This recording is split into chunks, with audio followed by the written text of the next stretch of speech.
According to the Bureau of Labor Statistics, inflation has risen to about 4.5%, nearly double what it was 2 years ago.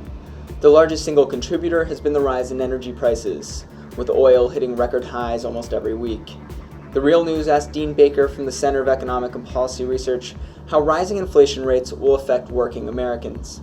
Well, their wages aren't keeping pace. I mean, that's a key issue. If our wages were all going up 10%, we still wouldn't be happy that, prices were going up 4.5%, but, you could live with that, but in this case, that's not true. Wages are only going up at about 2.5%, a little bit more, so they're falling well behind inflation.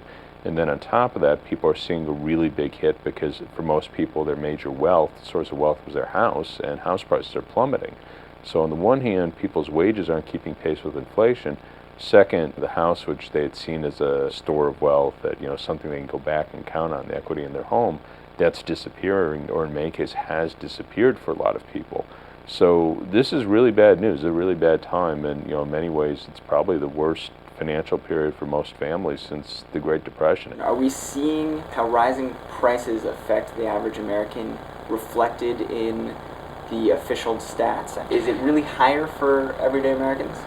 Well, I mean, those are showing up in the data. I mean, we're seeing, a consumer price index showing year over year an increase of about 4.5%. Now, every individual person has a somewhat different rate of inflation in the sense that, maybe you get gas, I don't get gas, but I get more meat. So our rate of inflation is going to depend on what specific products we buy. There's some sort of technical issues that will make a difference in terms of how the inflation is counted. For example, for most of us, when we think of healthcare costs, if we have to pay more for our insurance, if we have a larger copay because maybe our employer requires us now to, pay half or a third of our insurance premium, for us that's a rise in our cost of living. Now that won't show up in the consumer price index because they're just asking how much does it cost for this or that medical procedure. So it's not a perfect measure by any means, but I think the basic story is being picked up that, if we go back a couple of years ago, inflation was, 2.5%, and now we're looking at being over 4%. That's not capturing everything, but it does pick up the increase. And should Americans be looking towards the Fed to raise interest rates to try and beat back inflation? The Fed can beat back inflation, but it's not a simple mechanism. What the Fed does is they raise interest rates, and that's going to slow the economy, that's going to throw people out of work, and then when enough people lose their jobs, then we expect to see wage growth will slow. And then with slower rates of wage increases, then firms will perhaps stop passing on prices. Now, that will slow inflation, but the way it slows inflation is by most people taking pay cuts. So I don't think that's what most people have in mind. So it's a very crude mechanism for controlling inflation. There are times where you could say that may be appropriate, perhaps in the 70s. I'd argue that, but it was at least an arguable case that wages were pushing inflation. So the remedy in that case, at least arguably, was, well, let's stop having wage increases.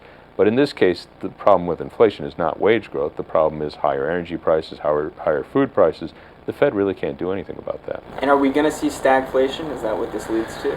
Well, I think we're seeing something like that. Again, it won't be 70s stagflation because 70s was this cycle where we had higher rates of inflation, which led to higher rates of wage growth, which led to higher rates of inflation, and then it was coupled with fairly slow overall economic growth. We're not going to see that sort of spiral, but we are seeing higher inflation. That is going up, and the economy is going into a downturn. I don't think there's any way around it. We are going to be seeing a recession. We've lost jobs in the private sector for 6 months in a row. It never happened except with a recession. So we are seeing both, slow growth or probably actually a recession coupled with rising prices, rising inflation. So, we could call that stagflation, but it's not the same stagflation we had in the 70s.